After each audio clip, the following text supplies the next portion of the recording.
Hello everyone, this is teacher Park Seni. Many parents visit the center with their children. So there's a question that I always ask. What makes this student special? I ask this question. Many people think about it a lot. I haven't really thought about it much. They often say things like this, and then they quickly mention that the student has a high IQ.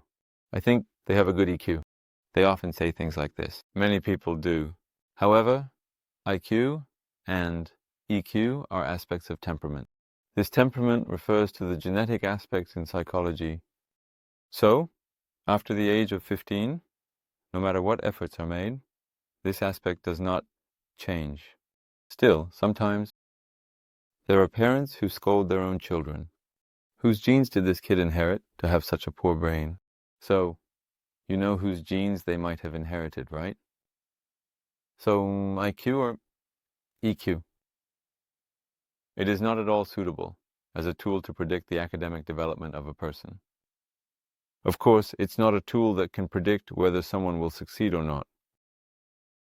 So, is there any tool that can first predict the future development of a person's academic performance?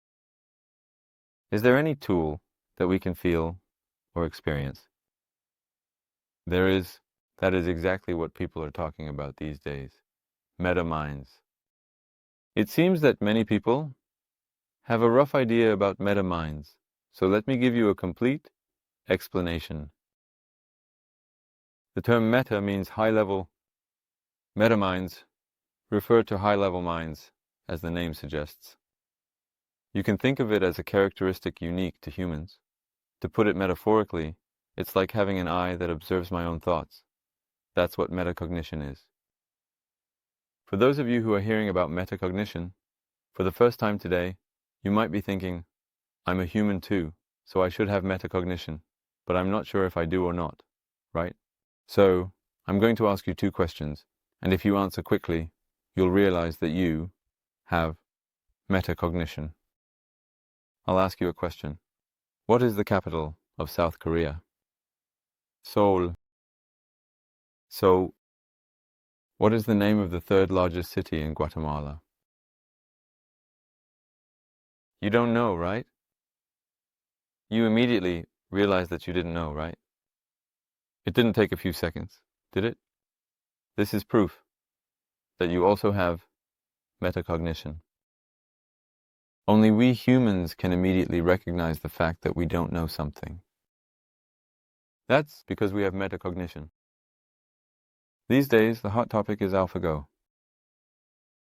AI systems review the entire database and then conclude that they don't know something when there's no data available. But we humans can immediately recognize when we don't know something. You all beat the amazing AlphaGo. I'm not really proud of it, but first of all, we won.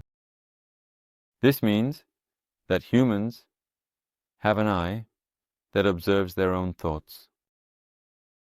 Let me explain why this characteristic of metacognition, which only humans possess, was developed. Our human brain is very small, but the energy consumption is really high. It uses about 20% of its energy in a day. What happens if you just sit still and study? When you really focus, you start to feel hungry, right? It's because the energy consumption is high. But in the past, when humans walked on all fours, the heart and brain, which are the energy sources, were often positioned horizontally, or the brain was placed lower. The energy supply was smooth. But what happens? When humans started walking on two legs, the energy supply becomes inefficient because we have to go against gravity. So, if we can create a way to immediately know whether we know something or not, we can minimize unnecessary energy consumption and use that energy in more meaningful ways. That's how metacognition, which is designed for energy efficiency, is a characteristic that only we, higher animals, humans, possess. Now let me show you how psychologists conduct experiments with this. For a few minutes, we have the top performing students in our country, those who rank within the top 500 nationwide. They make them memorize English words. After having them memorize a few words, they cover the words and then ask them to think for 3 seconds about how many they can recall from what they just memorized. So, how many do you think they can remember? Then it throws everything away. Really, really creepy. No matter how many times you say it, it's still creepy and accurate. But as the grades go down, the error margin becomes too extreme. Some people usually think of this as a high or low IQ, but that is still not the case. It is metacognition. Students who are ahead of the curve are the ones who know more specifically and clearly what they know and what they don't know. So, these are students whose metacognition, the eye that observes their own thoughts, was able to develop sophisticatedly, while the latter students, the students with low grades, are not because of their IQ, but because they are unable to accurately figure out what they know and what they don't know. In other words, their metacognitions did not develop sophisticatedly. The gap in grades became very extreme. You all knew right away that the capital of South Korea is Seoul, right? I don't know the name of the third largest city in Guatemala, but you knew right away. What is the reason for that? It's a matter of whether there's familiarity or not. In other words, metacognition is the first evidence that determines what I know and what I don't know, and this familiarity always carries the possibility of error, doesn't it? Don't you think it always exists? The teacher has created a psychology class that didn't exist in our country and has been teaching it for 16 years at college preparatory boarding schools and comprehensive academies. But do you think the students who come to college preparatory boarding schools in our country have received a lot of advanced learning? You think they haven't? They probably have received a lot.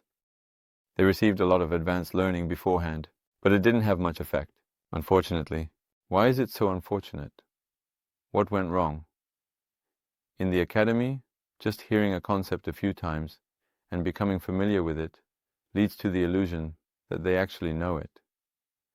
Even if they know something, they need to know it properly, but they just mistake something they vaguely heard for actual knowledge because it feels familiar.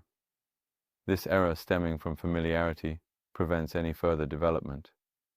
Those students usually walk into an exam thinking they know everything, but they end up getting a lot wrong. Even after making mistakes, they say things like, "I knew that, but I got it wrong." This student will continue to struggle because they don't accurately know what they know and what they don't know. This habit can hinder their growth even when they become adults. So, everyone, the conclusion I want to draw today is that knowledge must be divided into 2 categories. The first type of knowledge is the kind that feels familiar, like something you think you know. The second type of knowledge is the kind that you can properly explain to someone else. Therefore, you need to thoroughly check whether you can explain it correctly to others and whether you have a solid understanding of the knowledge.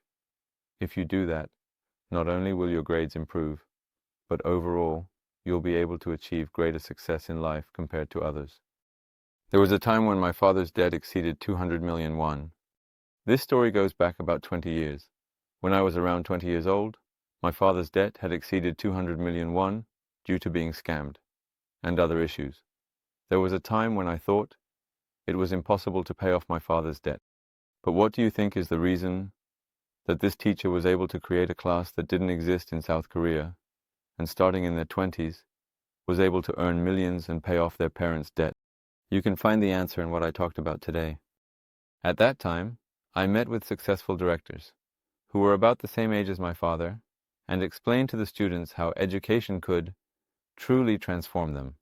If you can explain it properly to these successful people, earning the highest income in each field and living a happier life starting in your 20s will become a reality, not a dream. What I find very unfortunate is that among the many young people graduating from college today, there are a lot who leave with just a feeling of knowing something, without having the ability to properly explain their knowledge, whether in their major or even in smaller areas. If that happens, it's inevitable that issues like making a living will become more urgent. And so it's not that civil servants or the civil service exam itself are bad, but it's unfortunate that the situation has become so widespread that people give up any dreams and just take the exam that provides a stable salary every time, just for the purpose of making a living. Many people curse the world and its irrationality and structural problems. Of course, there are definitely things like that. But if you can go beyond that and make your knowledge into proper knowledge that can be completely applicable to successful people, you can become a person who can go beyond the social structure and achieve even greater success. I hope you take the time to really think about the metacognition I've talked about today and grow into someone who can genuinely improve their grades and achieve real success. Thank you.